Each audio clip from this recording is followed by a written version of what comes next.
Let's go, girls. Every day I'm shuffling. A day in my life bilang isang OFW dito sa Hong Kong as a domestic helper. So ito po yung daily routine na i-share ko sa inyo mga kabebe loves ko, ang buhay ng isang kasambahay dito sa Hong Kong. Unang-una mga bebe loves ko, grabe, 6:30 pa lang ng umaga ay dapat nakalabas na ako ng kwarto. Pinakauna kong ginagawa mga kabebe loves no, bago mag 6:30, syempre babangon ako, maghihilamos mga bebe loves ko, and then mag-toothbrush. And then next is labas kaagad ako ng kwarto at dyan na po magsisimula ang buhay ko or daily routine ko dito sa bahay ng aking mga amo. Nag-uumpisa ang araw ko dito sa paghanda ng breakfast ng aking mga employer. Simple lang ang pinapahanda nila mga kabebe loves ko no. 2 klaseng prutas like this, isang orange at saka isang apple, and then any kind or luto ng egg. Hindi pwede mawala ang itlog sa isang araw mga kabebe loves. Kaya kahit na anong klaseng luto na lang ang ginagawa ko sa itlog. Pagkatapos ng breakfast nila ni amo ay aasikasuhin ko ang aking sarili. Dito ay sanay na ako sa kapilang tuwing breakfast. At i-insert ko na rin yung mga labahin. So, i-check natin mga kabebe loves ko, kapag ganito magpalaba yung mga amo nyo, ay dapat nyo talagang sundan. Dito mga kabebe loves, grabe, hindi na po hinihiwala yung puti. So, mix po ang paglaba o pagpapalaba ng aking employer. Meron kaming laundry basket dito mga kabebe loves ko no. At kailangan yung mga sensitive na mga damit like may mga botones like this, yung polo ni amo ay kailangan isilid natin or ipasok natin sa laundry net para kahit magboxing-boxing yung mga damit sa loob ng washing ay hindi po masira or mapunit yung mga sensitive or maninipis na damit. At para hindi rin matanggal yung mga botones ng mga polo or masira yung mga zipper. So, ganito ako mag-steamit ng sabon mga kabebe loves no. Kapag punong-puno yung washing machine ay isang takip lang ng laundry detergent. At mag-start na yan mga kabebe loves. Pipiliin natin yung may logo na damit. Ayan. At saka yung pato naman is para yan sa baby. At ayan, pinindot ko na rin yung option mga kabebe loves para 2 beses ang rinse ng ating labahin. Para hindi po siya amoy sabon or amoy mabaho. Grabe. So, time management ang ginawa ko dito mga kabebe loves no. Habang sinalang ko yung mga labahin ay magmekos-mekos na naman ako mga kabebe loves sa ibang gawain. Habang inaantay natin matapos yung labahin ito, nag-prepare na ako ng tubig kasi maglilinis na ako sa labas nito mga kabebe loves. Grabe. Dito kasi sa building namin is nasa first floor kami mga be. So, lahat ng insekto na gustong umakyat pataas ng building mga kabebe loves ay dito na i-stack sa amin. Next is sa paggamit naman ng pampunas like neto mga kabebe loves. Kung nakita nyo, iba't ibang towel talaga yung ginagamit namin dito sa bahay. May size and color coding po ang towel dito mga kabebe loves no. Kaya alam na alam mo dapat kung para saan ang gagamitin mong towel. Indoor at outdoor. May para sa kwarto, CR, baby's room, dining table, iba't ibang towel ang ginagamit mga kabebe loves, kaya mag-ingat-ingat kayo, grabe. Kapag yung amo nyo ay maselan gaya ng mga amo ko, mga kabebe loves, lagi nyong tandaan na ang tuwalya or yung towel na gagamitin nyo ay huwag nyong gagamitin sa all around kasi bawal yan sa kanila. Kaya nga yan sila maraming towel na binili dyan kasi may paggagamitan kayo niyan at talagang very strict talaga yung mga amo ko dito pagdating sa paggamit ng pampunas. Lalong-lalo na sa mga laruan. Iba yung pampunas sa laruan, sa baby's room mga kabebe loves, like pampunas sa my crib mga kabebe loves, grabe, napaka sensitive talaga ng amo ko or mga perfectionist sila mga kabebe loves. Kaya grabe, para hindi sasakit yung ulo mo at hindi ka makakauwi sa Pilipinas na hindi pa nakabayad ng utang, dapat ay tandaan mo itong tips na sinishare ko sa iyo. So, in this case, base ito sa aking experience mga kabebe loves, grabe. At ito po ang naranasan ko dito sa bahay ng mga amo ko, hindi ko alam sa iba. So, sa time na ito mga kabebe loves no, Martes to ng umaga. Ayan, everyday pala rito, iba't iba yung routine na ina-assign sa akin kung ano yung dapat kong trabahuin. At yun lang po talaga ang dapat kong gawin. Ayaw ni amo na ino-overtake ko yung schedule ko mga kababy loves, like kailangan maglaba ako ngayon. Dapat ngayon lang talaga ako maglaba at hindi ako pwede na maglaba bukas, next bukas, ganun. Dapat yung schedule, kung ano talaga yung nakasulat sa schedule ko for today's ganap, ayan lang talaga ang dapat kong gawin. Pero minsan mga kababy loves, no, kung may lakad kami ay hindi po nasusunod yung schedule or everyday routine ko mga kababy loves ko. So for today is daily routine ko ito sa araw ng Martes mga kababy loves. So ito na nga, 9 AM pa lang ito ng umaga mga kababy loves, no. Hindi ko na ipakita yung ibang ganap dito, like yung nagtimpla ko ng gatas or mga ginagawa ko sa may dining area mga kababy loves, kasi hindi ako pwede mag-video doon at mayroong kamera at bawal po makapture yung bata. So ito, natapos ko nang nilinis yung sa labas kanina at dito nilinisan ko na yung mga ginamit kong brush or yung iyan mga kababy loves, kung anong tawag nyo dyan, dustpan. And next mga kababy loves, grabe, ito na, natapos na po yung nilagay kong mga damit sa washing machine. So hinabwa ko na ito mga kababy loves, no. Sa wakas, grabe, natapos na rin ako sa paglinis sa veranda at sa may bintana sa labas mga kababy loves, no. Bali, malapit na talagang magdalawang oras yung nilaan ko sa labas. Napakalawak ng nilinis ko doon kanina, kung hindi po nakita masyado sa video, pero as in malawak po yun siya mga kababy loves. Isipin nyo, itong bahay is 1,300 square meters. So, gaano yan kalapad? At ganyan din kalapad yung veranda mga kababy loves. At dahil nagta-time management ako mga kababy loves, hindi ko na muna sinampay yung mga damit kanina. Ang ginawa ko ay naghanda muna ako ng lunch ni baby.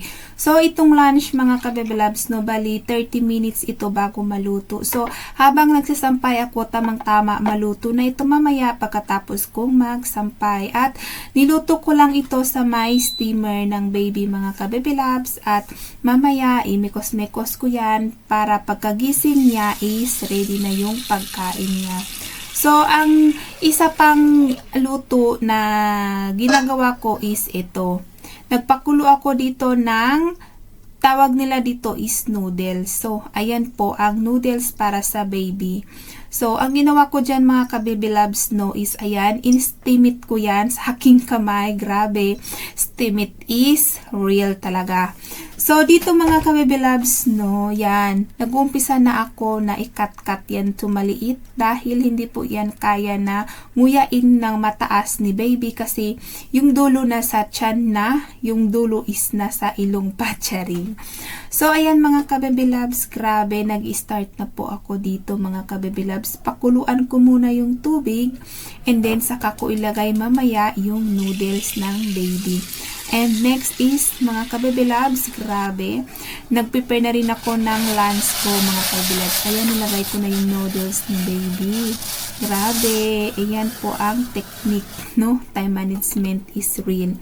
So, habang pinapakuluan ko yung tubig para sa aking indomie or noodles, mga kababy loves, yan, ito po talaga ang pang-lunch ko dito sa Hong Kong. So, no pets allowed. Ay, grabe. No rice, no meat. Talagang noodles for real talaga.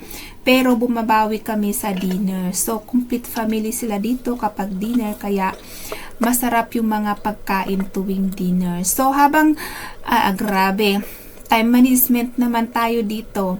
So, habang pinapakuluan ko yung noodles, ayan, pinupunas ko na yung mga plato na hinugasan ko kaninang pagkagising ko. Mga kababy loves, kasi minsan si among lalaki is late siyang kumain, tapos pinapahinganan niya ako pagpatak ng alas 10 ng gabi or 9:30, hindi na siya nagpapaantay na hugasan or matapos siyang kumain para hugasan ko yung pinagkainan niya. Hindi po. So, talagang literal na mabait siya mga kababy loves, no? Sila pala lahat ng mga amo ko dito. So, marami-rami akong amo dito araw-araw. So, iba't ibang mukha ang dumarating, charing. So, ito nga mga kababy loves, ayan, yung pagkain ni baby is pagkatapos steam, i-blend yan mga kababy loves kasi nga hindi pa siya kompleto o hindi pa kompleto yung ngipin niya. Pagkatapos niyan, ayan, hugasan ko na yung noodles niya mga kababy loves.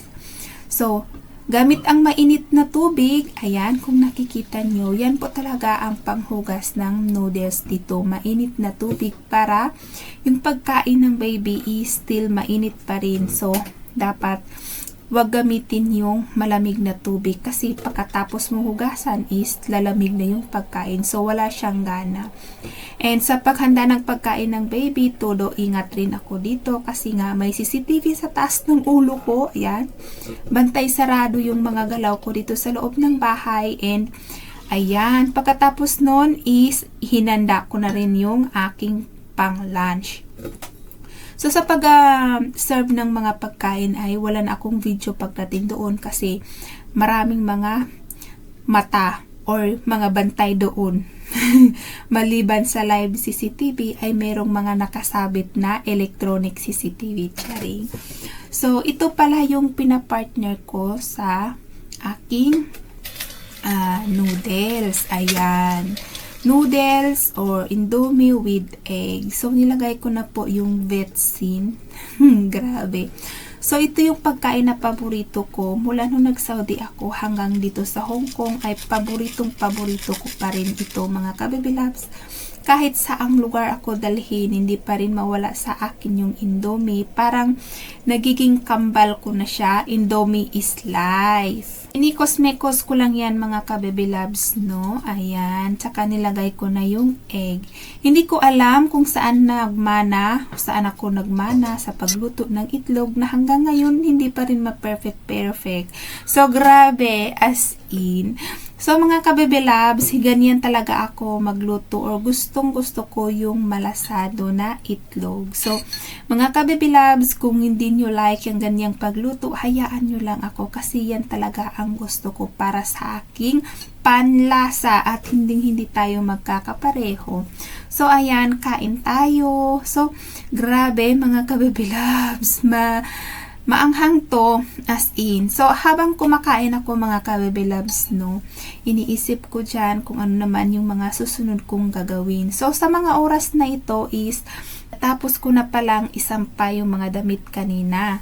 And ito, pagkatapos kong kumain is magmamap na ako mga kababy loves. Grabe. So, dito ako kumukuha ng tubig sa aking kwarto, no. Ayaw ko kasing dalhin itong box na ito kahit saan-saan. So, malawak itong bahay, kaya dito na ako kumukuha ng tubig sa aking kwarto. So, nilagyan ko lang yan ng, ayan, Campbell. Ayan. Para rin siyang Dettol, para sa floor. Ayan, grabe. Mekos-mekos na ang insan nyo dito sa bahay ng aking mga amo. So, mga kababy loves, ayan, sa pagmamap pala, lahat ng sulok ng bahay, everyday kong minamap yan mga bebe. Pero ang pinakita ko lang video sa inyo is, dito lang sa kwarto ko, hindi tayo pwedeng mag-video-video kahit saang sulok dito sa bahay ng aking mga amo kasi nga hindi tayo allowed. Allowed lang ako mag-video dito sa labas, sa kusina at sa aking kwarto. So, kung napapansin nyo ang video natin, kwarto-kusina lang talaga. So, eto na. Nagpe-prepare ako dito para lumabas. So, magmamarket ako this time mga kababy loves.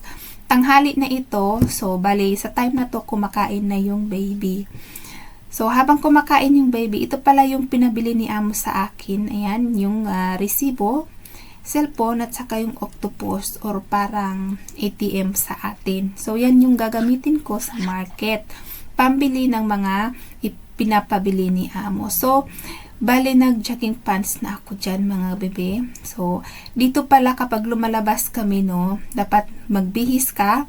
Pagka uwi mo, bihis ka rin. So, umiiwas sila sa germs or sa dumi. So, ito na yung mga binili ko. Mga bebe, yung ibang binili ko dito is ito yung mga lulutuin ko mamaya. Ayan, grabe. Market na tayo. Ang lapat ng market nila dito.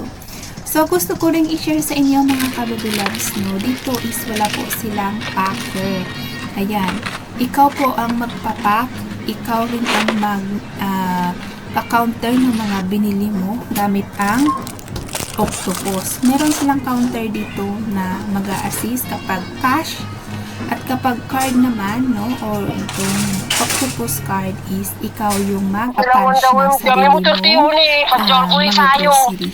So, ito, palakad-lakad na ang person pa-uwi. Sobrang init talaga. Ito yung pinakamahirap dito sa Hong Kong.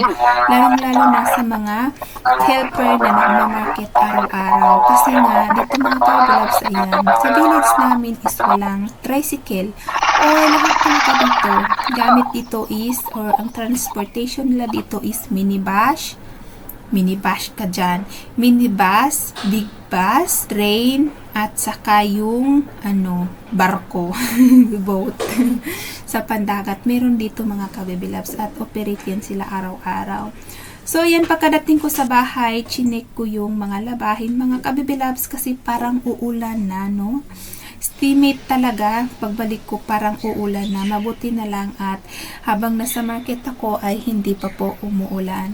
So, ang ginawa ko is, ayan, kinuha ko na yung mga labahin, pinasok ko na yan kahit hindi pa siya tuyo kasi parang babagsak na yung haring ulan. So, ganyan kaganda yung view dito sa building namin. First floor ito mga kabibilabs, no? Kaya kung dudungaw ka sa baba is hindi ka masyadong matatakot. Ang floor ng building na ito is sa parang 22 floor siya, no? Ang haba or ang laki. And ito na nga mga kabibilabs, ayan. Nag-prepare na ako ng lulutuin ko for dinner. Ito po yung una kong hinugasan, ang mushroom.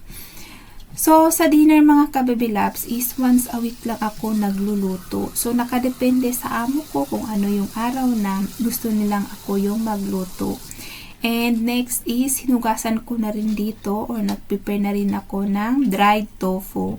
So, ihalo ko ito mamaya mga kabibilabs, no, sa green peas. So, tingnan nyo lang yung video at ayan kung paano ko to minikos-mikos. So, sa mga hindi marunong magluto or natatakot paano magluto ng simple Chinese food, mabilis lang mga kabibilabs. Huwag kayong matakot. Grabe kasi pagdating nyo dito sa Hong Kong, tuturuan naman kayo. Hindi kayo isasabak kaagad. And sa interview pa lang mga baby-loves ko, grabe, tatanungin kayo kung marunong kayo luto ng mga Chinese food. So, ayan, ito na po yung green peas ang isinunod kong hinugasan. So, bali hugasan ko lang ito mga kabibilabs at nilagay ko ito sa ref.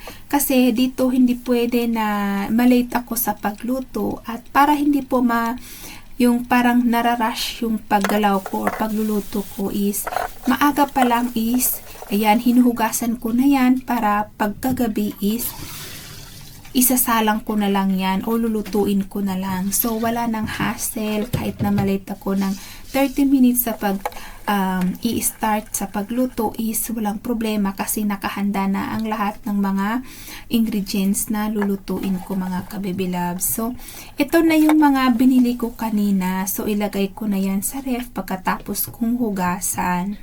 And next is itong onion or onion leaves and grabe, at yung white onion.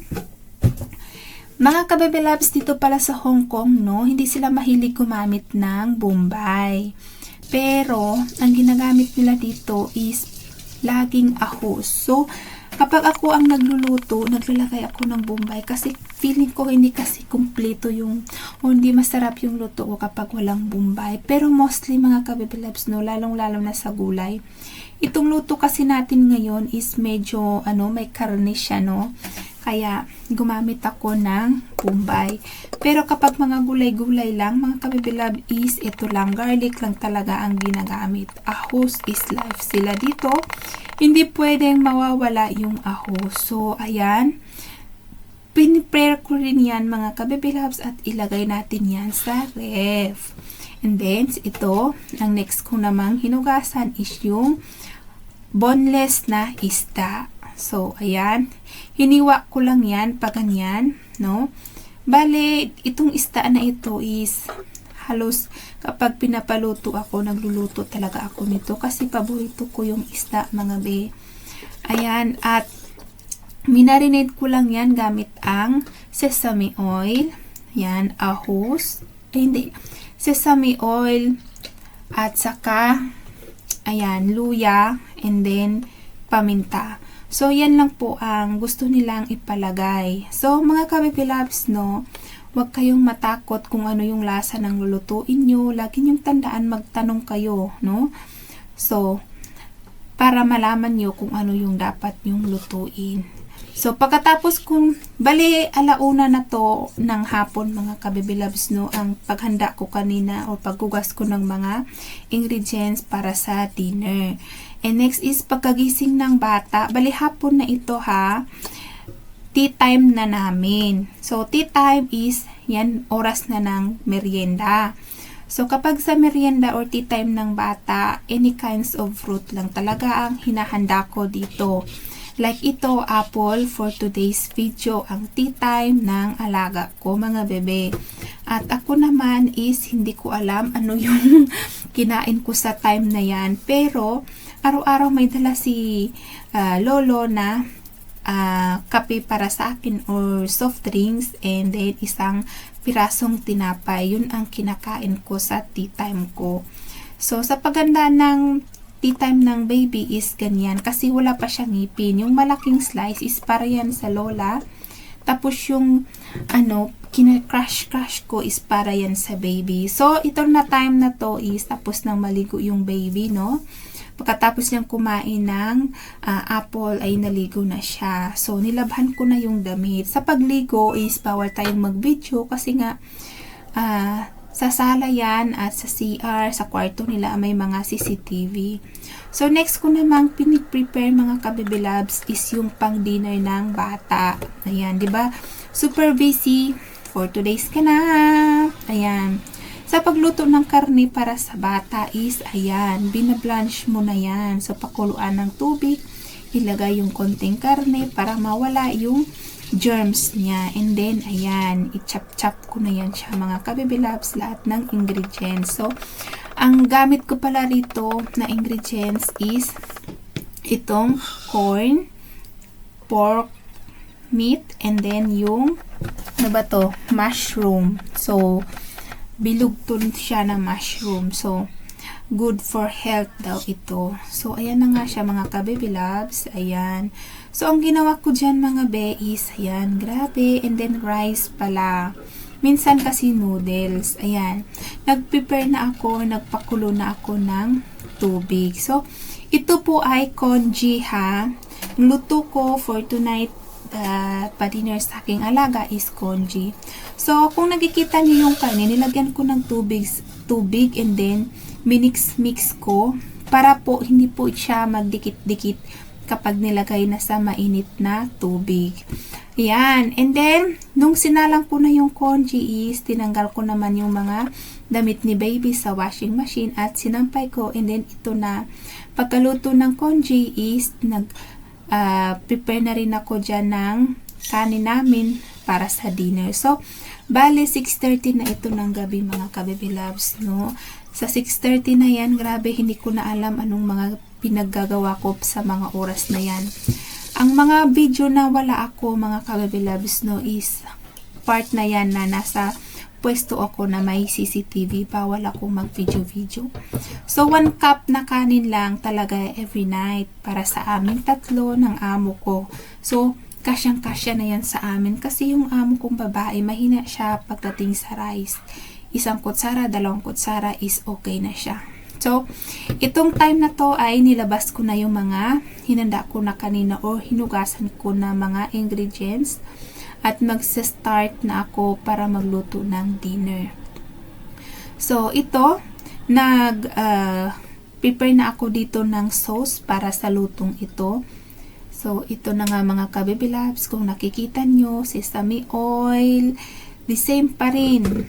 Light soy sauce, ayan, pepper or paminta, may konting wine, ayan, cooking wine, and then lagyan ko ng konting tubig, may cornstarch dito, may asin, ayan, mga ka-baby loves, at minix ko na. So, nagpakulo na rin ako ng tubig para i-blanch ko yung green peas, mga ka-baby loves, para habang nagmi-mix ako ng sauce is lumambot na ito. And then, nagpa-init muli ako ng maitim na pan, and then Ayan, ginisa ko na yung bawang and then yung mushroom mga ka-baby loves ko. So, pagkatapos niya, nilagyan ko ng konting tubig, palambutin natin yan, no? Pakuluin para lumambot. And then, ayan, pinrito ko na yung isda kanina. So, bali, grabe, time management na naman para hindi po tayo mahuli sa oras na pa-dinner.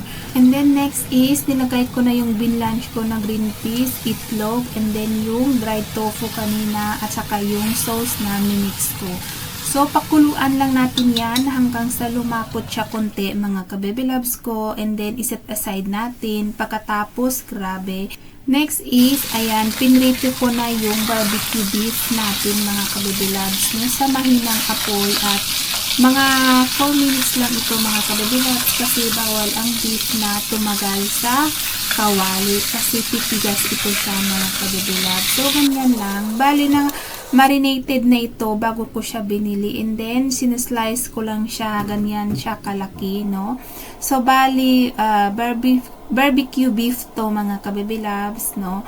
Pwede naman to i-serve kaagad sa kanila, pero mas gusto ng mga amo ko na i-slice sa paganyan or yung lola para mas mabilis daw kainin at hindi na kailangan gumamit ng kutsilyo para mapaano natin yung tubig, kumbaga less tubig or maraming hugasin. So, ayan mga ka-baby loves, nag-plating na ako dyan. So, ganyan lang kasimple. Dito sa bahay ng mga amo ko, mga ka-baby loves, no, although minsan nagsumasabay sila ng kain, pero hindi po nakabindyado. So, ganyan po sila kung kumain dito. So, hindi po sila parang share, kung hindi kanya-kanya silang kain mga ka-baby loves, kasi yung amo kong lalaki is matagal siyang kumakain, no, at hindi sila sabay. Minsan lang sila sumasabay kapag or nag-join together na dalawang mag-asawa kapag hindi po gising yung bata o kapag tulog ito. So, napakasimpleng plating lang po ang ginawa ko dito, or as usual, ganito lang talaga kasi yung mga pinapahanda nilang pagkain, yung mga simple lang, no? Kahit na mayaman sila mga ka-baby loves, hindi sila mapili, hindi sila sensitive, no? At hindi sila maarte, ganyan sila. So, mga ka-baby loves, kung ano lang ihanda mo dyan, ilagay mo sa lamesa ay walang reklamo. So, never pa itong nagreklamo yung mga amo ko. Ayan yung nagustuhan ko sa kanila dito sa Hong Kong. So, and next is, pagdating naman sa kanin, ayan. So, isang kutsara lang talaga, no? At sa akin, medyo marami-rami. So, mga 3. 1 cup lang itong pinalutong rice sa akin, mga ka-baby loves, at 3 kaming mag-share niyan. So, kita nyo naman isang cup ng, ng kanin, no? Or ng rice cooker. So, ganun lang siya kalaki. So, tara, mga bebe, let's eat. So, ayan po ang simple Chinese food na hinanda ko para sa aming dinner ng aking mga amo. Sobrang sarap, as in. So, tips sa paghanda ng pagkain, magtanong-tanong kayo kung ano yung gusto nila na mga seasoning sa kanilang pagkain, mga ka-baby loves. Dito kasi sa amo ko, kung ano yung mga brand na nadatnan ko dito sa kanila noon, ay yan din ang ginagamit ko hanggang ngayon. Sabi ng amo ko, wag na raw ako maghanap o bumili pa ng iba, kung ano lang andyan is yan na yun. So, kapag nagluluto ako, kung ano yung kulang is grabe, hinahayaan ko na lang siya mga ka-baby loves, at wala naman sila naging reklamo. And hanggang dito na lang mga ka-baby loves. Sa mga hindi pa po nakapag-subscribe, please subscribe my YouTube channel, and paki-like and share na rin, at pindutin ang notification bell para ma-update kayo sa mga bago kong upload na video.